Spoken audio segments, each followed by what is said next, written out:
A audiência na Câmara com Flávio Dino também foi marcada por explicações vagas e deboche. Deboche, né? Ganhando o que eles ganham. Em determinado momento, o ministro disse ao deputado André Fernandes, do PL, que as acusações de que ele responde por 200 processos, abro aspas, se insere no mesmo continente mental de quem acha que a Terra é plana, fecho aspas. Flávio Dino também teve que falar sobre a sua visita no Complexo da Maré, no Rio de Janeiro. Vamos acompanhar esse trecho. Todas as senhoras e os senhores, sem exceção, e eu também.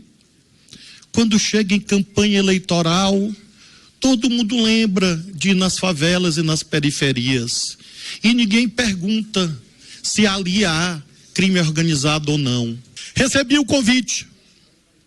E quero dizer que já recebi outros. E quero aproveitar esta Igreja Câmara para dizer que espero outros tantos. E a todos os convites similares que receber, irei. Preciso ter seriedade no debate público. Nós temos a situação em que uma reunião pública realizada a 15 metros da Avenida Brasil é previamente comunicada à Polícia Civil do Rio de Janeiro, à Polícia Militar do Rio de Janeiro, ao Corpo de Bombeiros do Rio de Janeiro, à Polícia Federal, à Polícia Rodoviária Federal. Era uma reunião com o Comando Vermelho.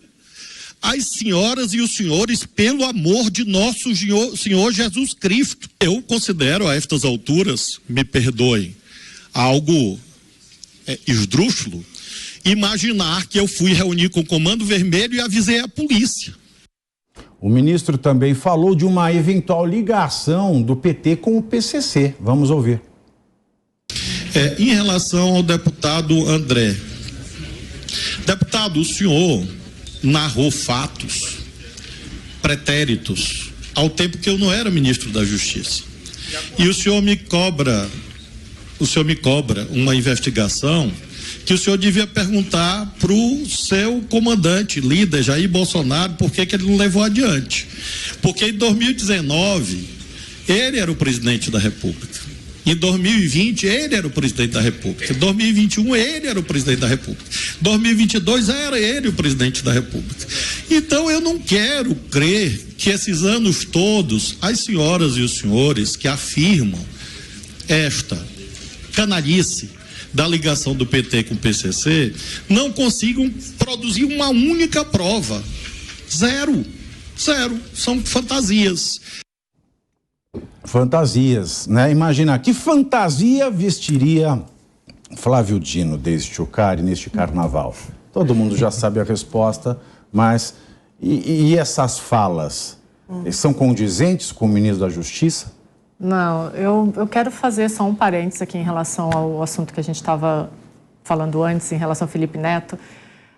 Eu sempre confundi ele com o Lucas Neto, e aí depois que eu vi quem ele era, eu acho que Aliás, podemos discorrer sobre o Felipe Neto também, porque o link ia entrar, acabou dando uma falha, a gente está restabelecendo o link, né? A gente teve uma falha técnica, mas podemos continuar a conversar normalmente. Eu acho que colocar o Felipe Neto no centro da discussão sobre política é tudo que ele quer. Porque não é de hoje, em outros governos ele já vem, é óbvio, né? Ele é um influencer, ele tem um poder de reverberação, mas assim, não é de hoje que ele tenta deturpar o debate público, sabe? Então eu acho que a melhor coisa a se fazer em relação ao Felipe Neto é deixar ele lá com as crianças, ou sei lá com quem que ele quer, e não trazer ele para um debate que costuma ser sério, que costuma ser danoso para a política nacional. Ele não faz parte desse debate, ele não faz parte do debate sobre a política, é tudo que ele quer. Mas quando ele entra nesse cenário é só para deturpar e causar barulho. Em relação ao Flávio Dino, né, ele tem se omitido do 8 de janeiro, ele tem se omitido, toda vez que chega uma responsabilidade para ele, ele pula fora como se aquilo não existisse, né? E ontem na CCJ, eu acho que a CCJ de ontem... Ele pula fora porque sair de fininho não dá. Mas eu acho que aquele episódio da CCJ ontem ele deve ser apagado, porque aquilo ali não pode ser. Aquilo foi a legítima expressão de um circo. E acho que o Flávio Dino ainda, a gente cobrou tanto do último presidente respeito ao cargo, acho que alguns ministros desse governo ainda não entenderam que eles não são deputados ou não estão conversando num galpão, eles estão numa CCJ, né? Então a impressão que eu tive ontem é que tem que apagar aquela CCJ dos anais da Câmara. Eu quero só discordar, Deise, em relação ao Felipe Neto, ao que você falou, do debate público, da presença dele no debate público, porque o Felipe Neto já está no debate público e foi endossado no debate público pelo presidente da República, que, vamos lembrar, criou um grupo aí contra o discurso de ódio, que é o Felipe Neto, a Manuela Dávila, entre outros tantos aí virtuosos combatentes do discurso de ódio, né? E quando eu vi que o Felipe Neto ia estar na pauta, Pavinato, eu fiz questão de ir ao Twitter dele e tentar reviver algumas coisas, porque esse Felipe Neto que nós vimos aí se vangloriando de ter criado o termo chupetinha e outras tantas coisas, não é um Felipe Neto que está tendo aí, ele está escapando da virtude de não ser uma pessoa homofóbica. É o Felipe Neto da vida real. É quem ele realmente é quando ele desliga as câmeras, quando ele sai das redes sociais. É uma pessoa podre. Em 2010, Pavinato, eu encontrei um tweet dele dizendo que o pessoal que estava lá no Twitter dele falando palavrão era, abre aspas, tudo viado e tinha que pegar AIDS. Também em 2010, ele tweetou dizendo que bicha velha o irritava. Então, isso que nós assistimos não é um lapso do Felipe Neto, da moral e dos bons costumes. É o Felipe Neto da vida real, é quem ele realmente é. Então, é isso que eu queria notar. O Felipe Neto é essa pessoa, como você disse, uma pessoa podre e, como a Deise bem colocou, não devia estar no debate público. Infelizmente, está endossado pelo próprio presidente da República. Juliana Fratini, suas considerações. Nós vamos entrar com o Nick Brasília, mas eu queria ouvir você sobre o Felipe Neto também. Qual que é a câmera? Que é essa? Qualquer um. A câmera vai até você. Vamos lá, a câmera vem até aqui.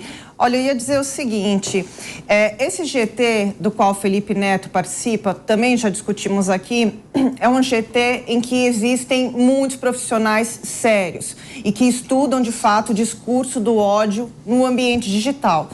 Porém, Manuela Dávila, que é a responsável por esse GT, que foi extremamente xingada, vandalizada durante a sua campanha eleitoral, é impressionante que não se faça nada ao contrário. Que queiram botar todo o discurso de ódio na conta do bolsonarismo. Eu acho que o maior problema é esse. Não é um problema de ter um grupo que queira entender discurso de ódio no ambiente digital, porque acredito que tenha que melhorar mesmo. A gente até aqui modula a fala várias vezes para não suscitar ódio contra a esquerda, não se suscitar ódio contra a direita, não é o objetivo. Agora, se existe um GT para lidar com crimes de ódio, não pode pôr tudo na conta do bolsonarismo. Não